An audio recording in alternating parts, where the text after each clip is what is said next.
Hi. Um, I am just doing a check-in about food sobriety. And one of the things that's been happening is I've just felt very I've been in the throes of an emotional upheaval. And look, the thing is, keep in mind that with me, emotional upheaval is kind of a natural part of who I am. I'm a little bit of a drama queen. I'm a drama queen because I live most of my world in my own head. And it's something that I accept about myself. It's not something that I'm trying to change. It just is who I am. It's crazy up in here. The thing is, it's a part of my adventure, but it's also, it's a part of my work here.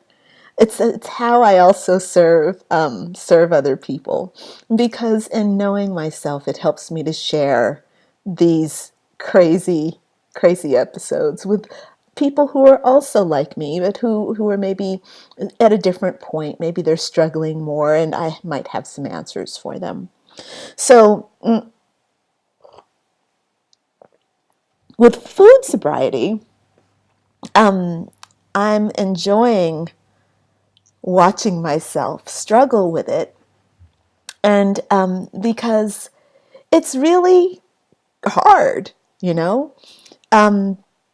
Where I am not sober with food means that there is a part of me that is not in alignment with self-love and trust. So I get to see this every day. I take it on for myself as an awareness to be able to share, to write, and to know myself, and to write, to write my stories, to write my articles and my blog and all these things I study. So what I'm noticing is every time I, go out of food sobriety, every time I go into the compulsion, it always starts around the same time, usually around 11 or 12 o'clock in the morning. And it usually ends about the same time. About 5 o'clock in the afternoon, I become very sane and I start getting sober with food. So between that time of 11 and 5, what's happening? Well, that's usually the time where I am in the intensity of my work. Now, I usually start my work early in the mornings, and that time of working early in the mornings is really easy for me. My work flows. I have a lot of clarity. I work very quickly. I'm very grounded. But by midday, so I'm approaching midday, there is a shift in my energy where I start becoming very disjointed and disoriented.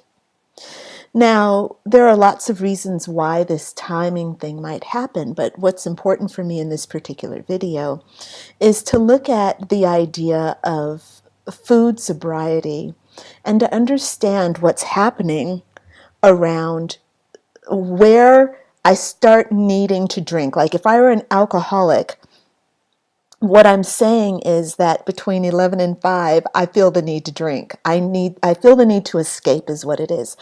And I've never had issues with alcohol. I've never used alcohol as a means of escape, or I've never used alcohol as a way of treating my emotional self, at least not in a way that I've been aware. And I'm not a big drinker. I love wine. I love the taste of it. I love the history of it, but I'm not a drinker like that. So for me, I recognize that when a person reaches for alcohol, they're reaching for something to help them cope with the moment. For me, I use food to help me cope with the moment. So what is it that I'm using food to help me cope with? And it is an intense feeling of fear and self-doubt. And it's almost as if a bomb goes off, or it's not that a bomb goes off, it's that something awakens in me around 11 o'clock. And the way it feels inside of me is an unfolding, like if there was something that was asleep and then it just started to unfold and to awaken. That thing unfolds, and it starts off in one part of my body. I usually feel it in my lower stomach, like somewhere between my solar plexus and my sacral chakra. So maybe that's in the area of the belly button. That's about where it starts, this awakening thing. And then it branches upward. I feel it branch up to my head, and I feel my brain start to become overtaken by this kind of heightened sensation of anxiety, angst, desperation, and and this kind of need to run away. That's what it feels like. It feels like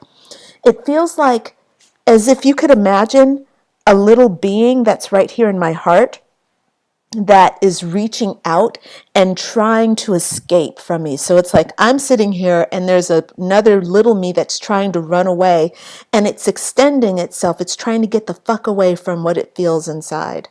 Really an intense feeling. And what I've studied and what I've learned over these last several weeks is that escaping thing is is like an escape from emptiness. So come 11 to 5, that's the time when I hold myself accountable to writing and to writing. That's when I hold myself accountable to writing. And I have an intense fear of writing stories and writing the things that I want to write. And the intense fear is a fear that I'm going to go to write and that nothing is going to be there, that I'm going to be abandoned, and that I'm not going to be able to have the material resources to move forward. Now that manifests that feeling of emptiness, or that feeling is complicated because it's a feeling of emptiness in and of itself. So there's a feeling that there is a void in which there is nothing. And in that void, I feel like I would be lost. It feels all-consuming. I can feel it from head to toe. It's very scary, terrifying feeling. The other thing, though, that's in that void is the emotion of betrayal. I feel like the universe is going to betray me. I feel like I'm going to betray me. I feel like I'm going to sit down to write and there is not going to be any information there for me to take on. There's not going to be any love. There's not going to be any creativity. There aren't going to be any answers. There aren't going to be any answers for my questions. There aren't going to be any solutions for my characters. There's not going to be enough knowledge. There's going to be a lack, right? So that's a systemic thing that happens within me as an individual. The sense of lack or things being absent is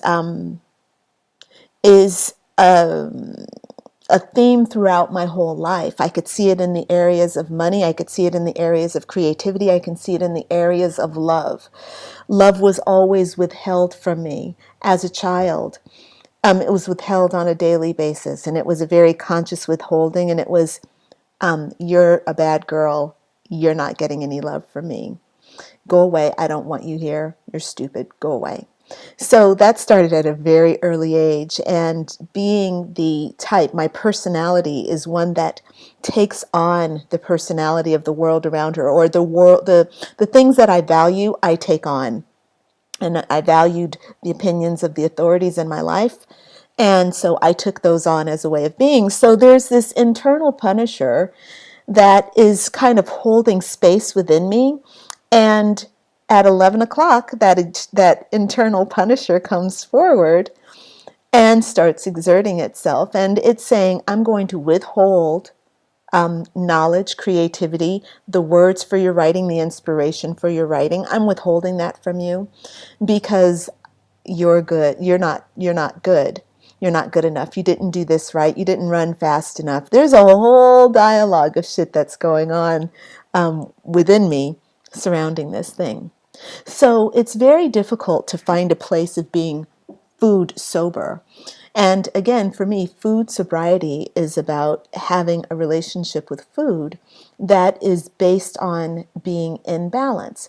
When an alcoholic is sober, it means that you're in your right mind, or you're in your mind and you are unaffected by the by a stimulant, or you've not given your power over to something else. You're taking responsibility for being in your body, in the circumstances, without having something to escape with, or something with which to escape, or from which to escape. The from is kind of like it's already there, but you're not using any tools to help get you out of the moment. You're staying present. That's what alcohol sobriety means, and that's what food sobriety means to me as well. That is so damn good. I don't drink coffee, and I'm having chicory, just plain old chicory. I get it from a jar, in a jar.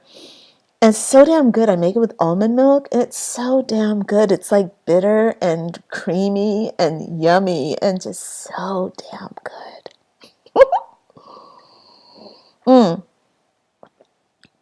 But I had a sober breakfast this morning. I did. I had some muesli, and I always have a sober breakfast. That's not true. Well, most of the time I have a sober breakfast. It's not until lunch that the shit starts to hit the fan. So that's where I am in the food sobriety journey. I've not had consistent sobriety.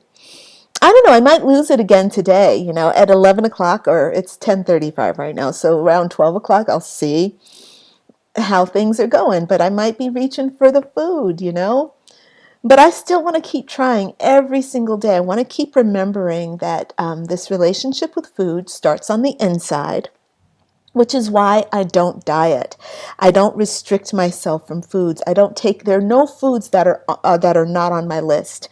I've sat with Spirit about this very intentionally, and Spirit was very much about, no, you don't get to restrict your diet in any way. You need to be present with yourself, and you need to go for this food sobriety thing by listening to yourself. So I have some guidelines that I established for myself.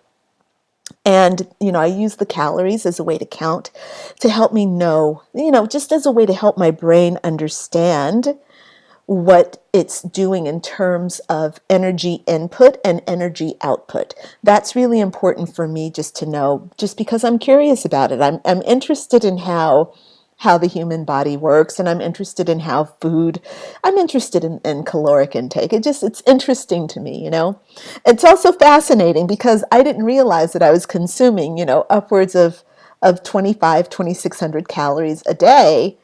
And I'm like, gosh, I'm getting so fat. I wonder why I can't fit into my jeans, Really interesting how don't realize, So for me, counting calories is really an important part of my relationship with food, just because it's about understanding.